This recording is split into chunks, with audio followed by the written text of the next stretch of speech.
Assalamualaikum warahmatullahi wabarakatuh. Apa kabar Sobat Geologi? Bertemu lagi dengan saya Marlina Mustika Ningsih dalam acara Bincang Santai dari FTG untuk mencerdaskan masyarakat.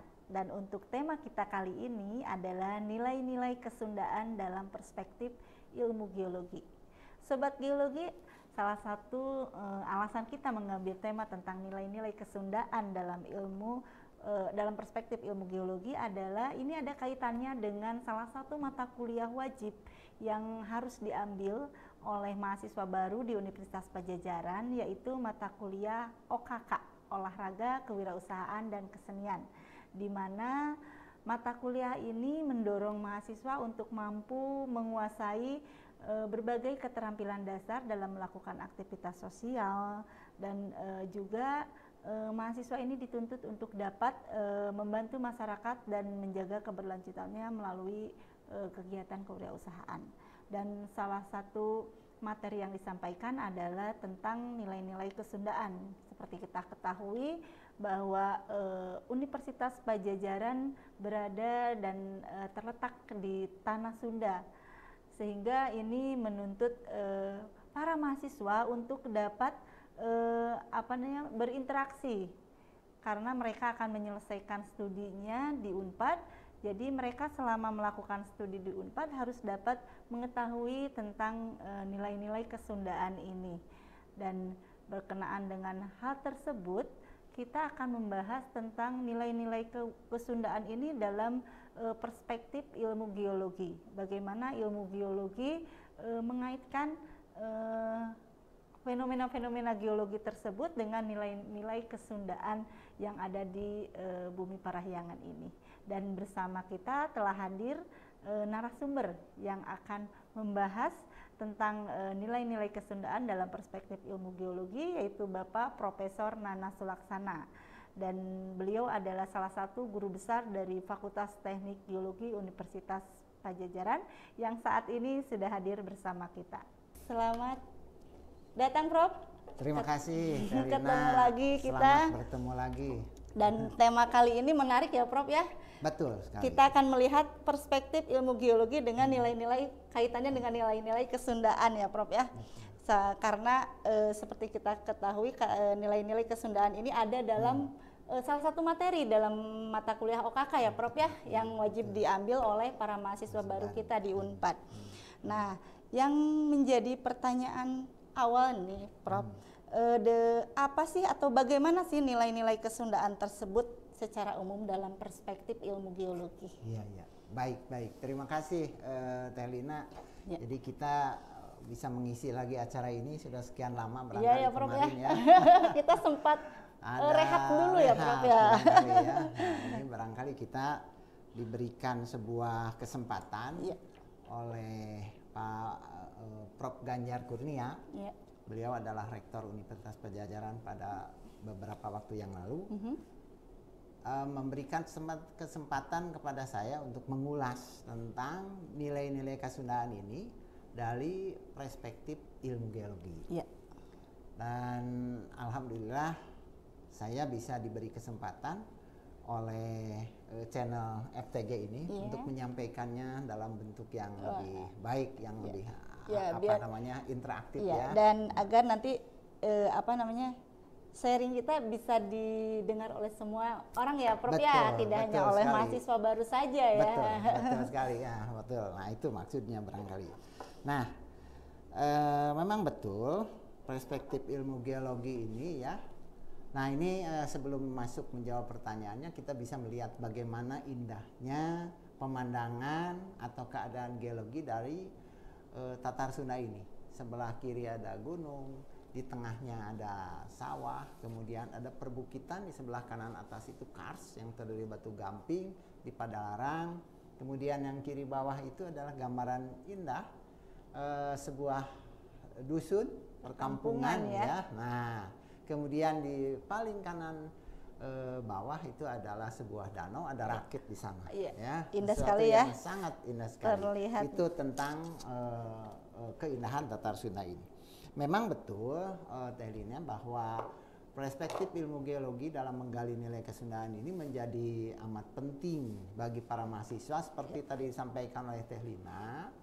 Para mahasiswa Universitas Padjadjaran ini saya kira akan minimal mereka selama 4 tahun kan berada di wilayah Tataran Sunda ini, di mana menurut pengamatan saya selama ini bahwa sebuah kondisi geologi itu yang spesifik ya di Tataran Sunda itu akan memberikan pengaruh budaya yang kental terhadap masyarakatnya, sehingga sebagai calon pemimpin bangsa yang menimba ilmu di tanah Sunda sudah barang tentu harus mengenal baik, mampu menghayati budaya Jawa Barat yang lahir dari kondisi geologi suatu wilayah. Dan ya ini yang sangat menariknya, bukankah dikatakan bahwa tanah Sunda ini diciptakan dalam keadaan Tuhan dengan dalam keadaan tersenyum. Saking indahnya Saking indahnya seperti gambar tadi, menandakan bahwa kondisi alam di Tatar Sunda ini bersahabat dengan penghuninya siapapun, penuh keramahan, sopan santun, dan memberikan pengaruh positif terhadap perilaku orang Sunda atau siapapun nanti barangkali yang akan tinggal di wilayah Tataran Sunda ini. Ya indahnya itu seperti tadi, bagaimana kita melihat gambar diorama panorama alam Sunda dan kita merasa tenang untuk melihatnya sehingga juga. Berdampak kepada masyarakatnya itu sendiri ya. Betul, berdampak kepada budayanya juga. Berdampak. Begitu. Jadi makanya orang Sunda sering terkenal dengan kesopanannya, lemah lembutnya, ramah tamahnya. Betul Katanya sekali. kalau orang Sunda teh suka bercanda ya, Sunda suka bercanda ya Prof ya, selalu tersenyum gitu ya. Itu juga dipengaruhi oleh kondisi geologi yang telah dijelaskan tadi oleh Prof Nana ya. Jadi hal ini ya jadi benang merahnya ada hubungannya antara kondisi geologi sebuah wilayah dengan budaya yang terbentuk di masyarakat gitu ya Prof ya. Nah sekarang kita beranjak kepada yang lebih regional ya Prof ya, yang lebih internasional tentang Tatar Sunda ini, tentang Sunda ini, tentang Bumi Parahyangan ini bagaimana nih Prof? Ya baik. Terima kasih, ini pertanyaan yang sangat bagus sekali. Nah sebenarnya ini ada slide yang menggambarkan bahwa Indonesia itu nih berada memang di dua paparan, yaitu yang disebut paparan Sunda di sebelah kiri atas dalam slide ini, dan paparan Sahul. Yang di tengah-tengahnya itu ada Sulawesi, ada Maluku, ya, ada beberapa kepulauan di situ. Itu tidak termasuk Sahul, tidak termasuk Sunda. Ya, itu yang di tengah itu. Yang tengah itu ya. Ada garis-garisnya juga, garis walis dan sebagainya. Nah, yang menarik bahwa paparan Sunda itu merupakan sebuah wilayah yang dikenal sebagai Sundaland. Apa itu Sundaland? Adalah sebuah daratan yang berada di ujung tenggara benua Asia pada 2 juta tahun yang lalu. Oh, jadi sebetulnya Tatar Sunda itu sudah dari 2 juta tahun yang lalu. Iya, orang mengetahui ada Sundaland itu memang ada istilahnya memang oleh peneliti Belanda. Tetapi adanya daratan yang begitu besar itu yang berada di ujung Asia dan kemudian dikenal daratan itu sebagai Sundaland, itu sudah 2 juta tahun yang lalu.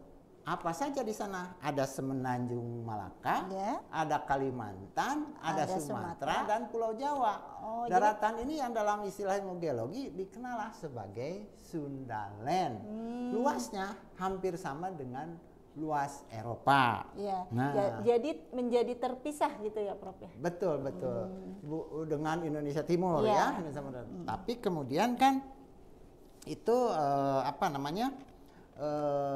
menjadi terpisah, menjadi pulau-pulau. Kira-kira kapan itu terjadinya adalah pada antara 18.000 tahun yang lalu sampai dengan 12.000 tahun yang lalu. Kenapa demikian? Karena terjadi pemanasan global sehingga muka air laut ini selama 6.000 tahun itu naik pelan-pelan 20 mm per tahun yang dalam ribuan tahun tadi, sehingga terpisahlah pulau-pulau itu menjadi yang sekarang Semenanjung Malaka, kemudian Pulau Kalimantan, Pulau Sumatera, dan Pulau Jawa dipisahkan oleh lautan, yang begitu.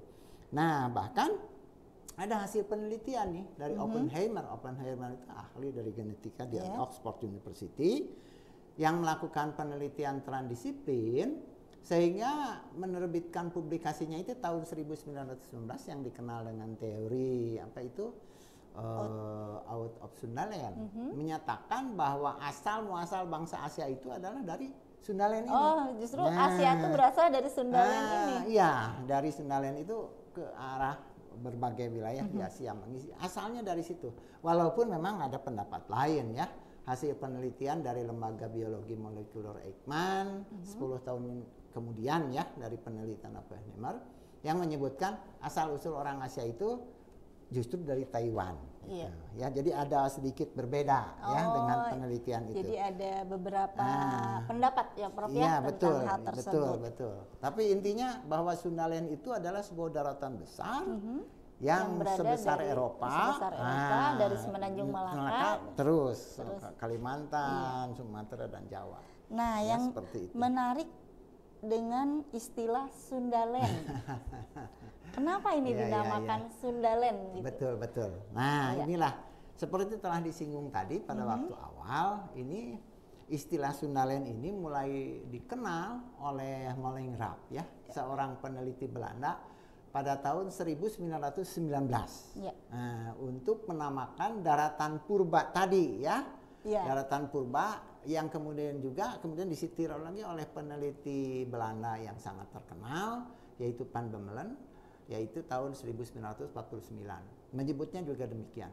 Alasannya kenapa? Alasan yang pasti itu kenapa kedua ahli itu menamakannya demikian tidak terlalu jelas. Namun nama Sunda itu sendiri kan sebenarnya udah dikenal oleh para ahli geografi zaman Yunani pada tahun 100 Masehi. Jauh sebelum ini disebutkan sebagai Sundaland. Yaitu ada ahli geograf namanya Claudius Ptolemy yang menyebutkan bahwa di sebelah sana ada, walaupun tidak disebutkan Sunda tapi Sanda disebutkannya bahwa disebutkannya Sanda. Mungkin juga itu dari bahasa Yunani juga bisa aja ini dikatakan lah gitu. Mungkin ya seperti itulah.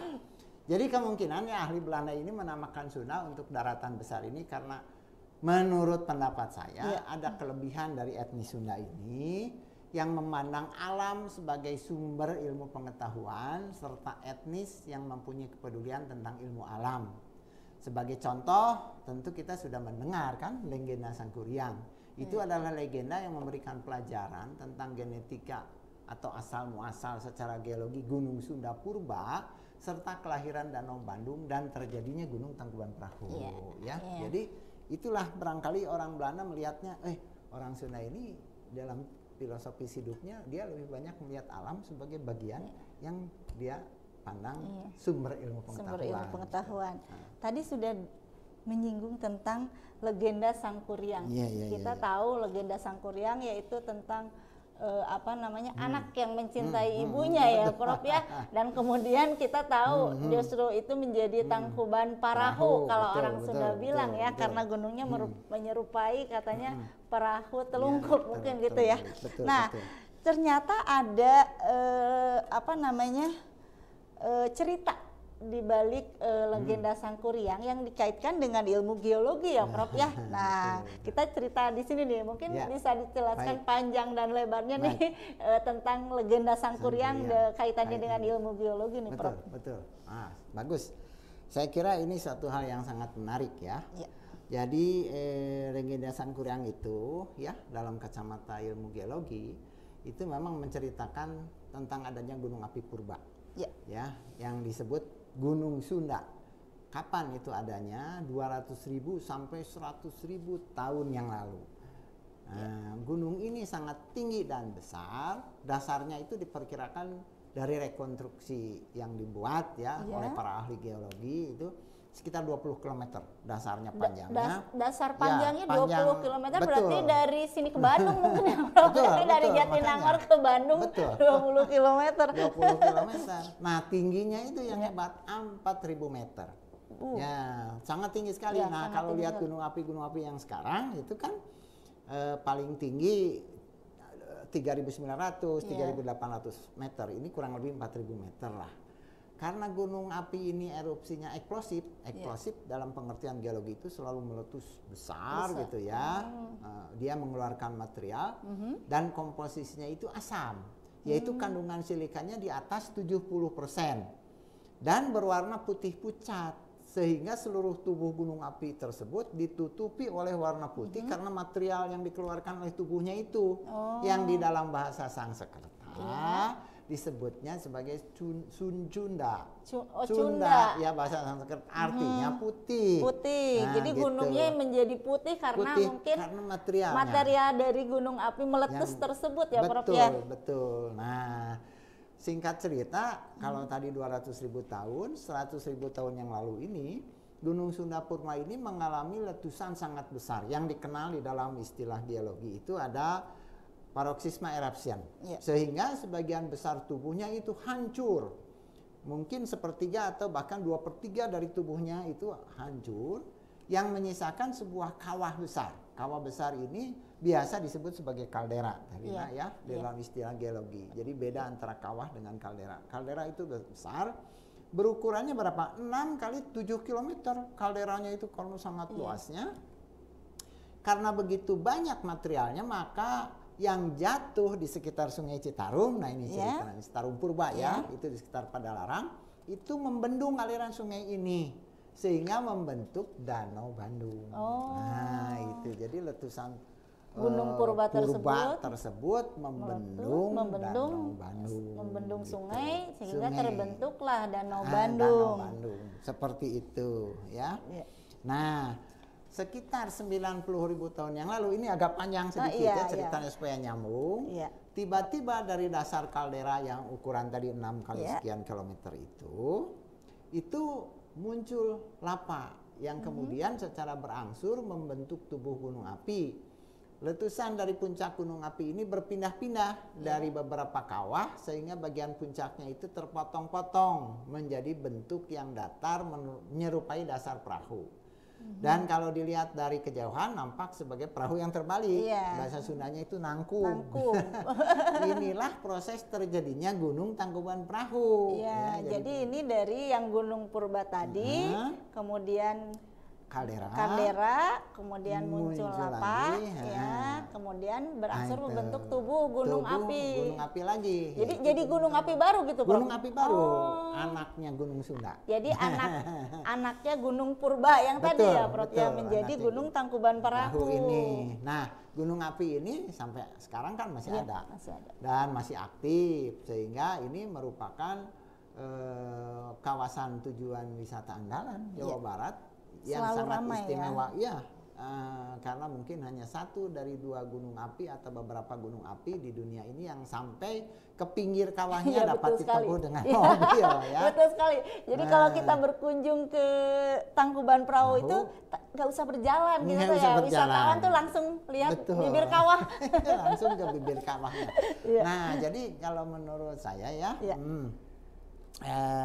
mumpung para mahasiswa kita ini sedang berada di Bandung, kuliah di Universitas Pajajaran, harus menyempatkan diri. Jadi buat para mahasiswa baru nih yang lagi ngambil mata kuliah OKK, nilai-nilai kesundaan, harus lihat Gunung Tangkuban Perahu di Lembang ya, Prof ya. Betul. Wah, sayang kalau sudah jauh-jauh sekolah di Bandung tidak pernah lihat apa tahu itu Tangkuban Perahu ya. Orang lain jauh-jauh dari luar negeri pada ingin lihat. Jadi inilah proses Gunung Tangkuban Perahu itu. Jadi ingin saya katakan bahwa runtunan cerita dalam legenda Sangkuriang ini ternyata dapat ditelusuri dengan penjelasan ilmu geologi modern. Persis urut-urutan kejadiannya. Dimulai dengan Sangkuriang menebang pohon, yang tersisanya itu adalah ujung daun-daun pohon yang disebut bahasa Sundanya itu ngarang-rangan. Nah, inilah yang sekarang ada Gunung Burangrang. Jadi Gunung Burangrang juga asalnya dari pohon, sisa-sisa pohon yang ditebang menurut cerita menurut di sini. Ceritanya. Nah, itu. Dan ternyata bahwa Gunung Burangrang ini memang adalah sisa dari Gunung Sunda Purba tadi. Oh, jadi jadi berbeda. anaknya juga atau bukan, Prof? Ya, ada kawah samping Iya? dari Gunung Sunda itu yang menjadi Gunung Burangrang. Oh, gitu. Nah, Iya, seperti itu. Sementara kalau kita lihat ke atas itu pohon, itu yang pohon atasnya daun-daunnya jadi Gunung Burangrang. Yang bagian bawahnya akar-akarnya ini yang jadilah yang disebut dalam bahasa Sunda itu tunggul. Iya. Ini adalah Bukit Tunggul. Nah, ada juga Bukit Tunggulnya itu di sekitar Gunung Tangkuban Perahu, sebelah bagian timur daripada Gunung Sunda Purba ini. Iya. Jadi lengkap ini kejadian ini dalam proses geologi adalah letusan dahsyat Gunung Sunda yang menghancurkan dirinya dan membentuk kaldera serta membendung Citarum jadi Danau Bandung. Nah, ini sebuah legenda yang menceritakan tentang bagaimana ya ini proses terjadinya Gunung Tangkuban Perahu, meletusnya Gunung Sunda dalam sebuah rangkaian itu yang bisa dibuktikan secara geologi.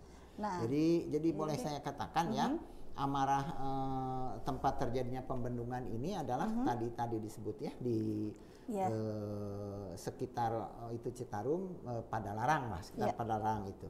Jadi amarah dari Sang Kuryang karena tidak berhasil menikahi Dayang Sumbi yang merupakan ibunya sendiri nih ya, maka perahu yang sudah dibuat kemudian ditendangnya sehingga perahu itu terbalik. Dalam ilmu geologi ini adalah peristiwa lahirnya Gunung Tangkuban Perahu itu. Iya. Nah, dari cerita yang tadi dijelaskan ya tentang Sang Kuryang yang ingin menikahi ibunya, amarah, kemudian terjadilah Gunung Tangkuban Perahu ya Prof ya. Nah, di sini kan ternyata mencerminkan genetika kejadian alam, khususnya hancurnya Gunung Sunda yang kemudian membentuk Danau Bandung dan ada lahirnya Tangkuban Perahu dan tadi ada Bukit Tunggul, ada Gunung Burangrang gitu ya, dari cerita tentang Sang Kuryang ini ya Prof ya. Nah, yang bisa dijelaskan dengan metode penelitian dengan secara geologi modern yang makna apa nih Prof yang bisa kita ambil dari kejadian runtutan cerita Sang Kuryang tadi dan kaitannya dengan Gunung Tangkuban Perahu dan Tatar Sunda ini. Baik, terima kasih Dina. Jadi kita sudah menyadari tadi sudah saya ceritakan bahwa legenda Sang Kuryang yang berkembang di etnis Sunda tersebut itu mencerminkan bahwa betapa arifnya para karuhun etnis Sunda menceritakan kejadian alam secara akurat seperti ilmu geologi modern. Apa artinya? Artinya karuhun etnis Sunda ini tidak asal-asalan menyusun legenda, ya. Jadi tidak asal bicara, tapi juga bukan berdasarkan impian, dia berdasarkan kepada data dan fakta. Ada data fakta ada dan data buktinya dan ya, buktinya seperti itu. Itu kan seperti ilmu geologi sekarang harus berdasarkan itu. Sehingga menurut saya nilai luhur etnis Sunda ini adalah masyarakat yang cinta ilmu pengetahuan, cinta kebenaran, belajar atau ngelmu dari alam sekitarnya, dijadikan di dalam pelajaran hidupnya. Dalam proses ilmiah modern, apa yang dilakukan oleh etnis Sunda tersebut adalah melakukan analisis dan sintesa terlebih dahulu sebelum melahirkan sebuah hasil riset. Dalam hal ini sebelum melahirkan sebuah legenda. Jadi tidak asal-asalan legenda Sang Kuryang ini. Nah, itulah nilai luhurnya. Kita ketahui ya Prof ya. Betul. Jadi dalam legenda tersebut sebagai tambahan ya, mengandung pelajaran norma kehidupan bahwa perkawinan dengan kedekatan darah atau keturunan itu kan tidak diperbolehkan dalam ilmu kedokteran, apalagi anak dan ibu. Dan ternyata norma ini diceritakan dengan bingkai atau siloka yang menerangkan proses fenomena alam sehingga merupakan karya sastra budaya yang sangat luar biasa tingginya, sangat bernilai. Nah, itu saya kira tentang Sang Kuryang dan tentang masalah yang terkait dengan itu. Tentang satu lagi penamaan tadi Sundaland, Bapak saya berpendapat bahwa tentu para ahli geologi Belanda ini mempunyai alasan. Dugaan saya ahli Belanda melihat bahwa etnis Sunda mempunyai perhatian besar terhadap alam sekitarnya dan mampu menjelaskan sebuah proses geologi yang rumit dengan sebuah legenda yang mengandung kebenaran dan bisa dibuktikan secara ilmu modern. Jadi ya. apa yang disampaikan para karuhun Sunda ini sungguh-sungguh sangat luar biasa. Ya. Jadi disinilah begitu. benang merahnya ya Prof ya, Betul, antara betul sekali. yang dimaksud dengan nilai-nilai kesundaan dalam perspektif ilmu geologi, di mana orang-orang Sunda ini sudah memiliki ilmu pengetahuan yang cinta kebenaran dan belajar dari alam sekitarnya, dirunut, dibingkai. Kalau bahasa Sunda secara siloka ya, dalam sebuah legenda yang terkenal yang disebut dengan Sangkuriang, sehingga kita semua tahu tentang legenda Tangkuban Perahu. Walaupun kita sebetulnya kalau ngobrol tentang Sangkuriang yang kita tahu menarik ya, anak mencintai ibu. Nah, di sini juga terkandung nilai-nilai norma ya. Jadi bahwa seorang anak itu tidak itu hal yang tidak pantas dilakukan. Sangat tabu ya. Orang Sunda sudah sampai memikirkan hal tersebut ya Prof ya. Dan ini mungkin makna siloka juga ya Prof untuk mahasiswa baru di Universitas Pajajaran yang harus menjunjung tinggi nilai-nilai luhur yang bisa diambil dari pelajaran Sangkuriang ini ya Prof ya. Jadi bagaimana orang Sunda itu tadi sudah ramah, senang tersenyum, dan ternyata orang Sunda juga karuhunnya orang Sunda itu bisa membingkai sebuah cerita ya, legenda Sangkuriang seperti ilmu modern ya Prof ya. Bagaimana runutannya dari Gunung Purba menjadi Gunung Tangkuban Perahu dan ada hal-hal lain yang berkaitan dengan Gunung Tangkuban Perahu ini dan Sangkuriang. Dan mungkin kalau waktu kita banyak, kita bisa mencari legenda lain yang berkaitan di tanah Sunda ini ya Prof ya, dengan ilmu geologi kayaknya banyak pasti kaitannya dengan masalah kejadian geologi yang ada itu diceritakan oleh para karuhun itu. Karuhun orang Sunda, di samping untuk menjelaskan kondisi geologi, dia juga belajar dari hal yang diceritakan itu untuk masalah norma dan adat istiadat. Nah, itu yang hebatnya luar biasa itu. Dan jadi ilmunya itu ke alam. Jadi alam juga berpengaruh terhadap perkembangan budaya ya Prof ya, dan membentuk karakter orang Sunda itu sendiri ya Prof ya. Baik. Ya, baiklah. Tak terasa ya Prof ya. Ini kalau ngobrol tentang cerita tentang gunung api bersama Prof Nana ini, apalagi dikaitkan dengan legenda-legenda ini, suka pengen terus nih Prof. Tapi sepertinya waktu ya terbatas dan kita waktunya sudah habis dan mudah-mudahan kita nanti bisa ngobrol-ngobrol lagi di acara bincang santai yang lain. Dan saya ucapkan terima kasih untuk Prof Nana yang sudah hadir dan sharing bersama kita para sobat geologi tentang nilai-nilai kesundaan dalam perspektif ilmu geologi, yang menurut saya ini sangat menarik, di mana kita bisa belajar bagaimana orang Sunda itu merunut kejadian tadi Gunung Purba tadi ya Prof ya, dengan legenda Sangkuriangnya yang sangat apik ya Prof ya, seperti halnya ilmu geologi modern ya Prof ya. Padahal kita tahu itu kan terjadi beberapa ribu tahun yang lalu gitu ya. Baiklah, terima kasih Prof Nana. Sama-sama. Ya, sehat selalu. Alhamdulillah. Baiklah. Baiklah sobat geologi, demikian acara bincang santai kita dengan tema nilai-nilai kesundaan dalam perspektif ilmu geologi. Dan saya mohon undur diri. Kita akan bertemu lagi dalam acara bincang santai dari FTG untuk mencerdaskan masyarakat. Saya Marlina mohon undur diri. Billahi taufik wal hidayah. Wassalamualaikum warahmatullahi wabarakatuh. Waalaikumsalam warahmatullahi wabarakatuh. Terima kasih Prof. Sami-sami. Ya, mangga nuhun. Ya.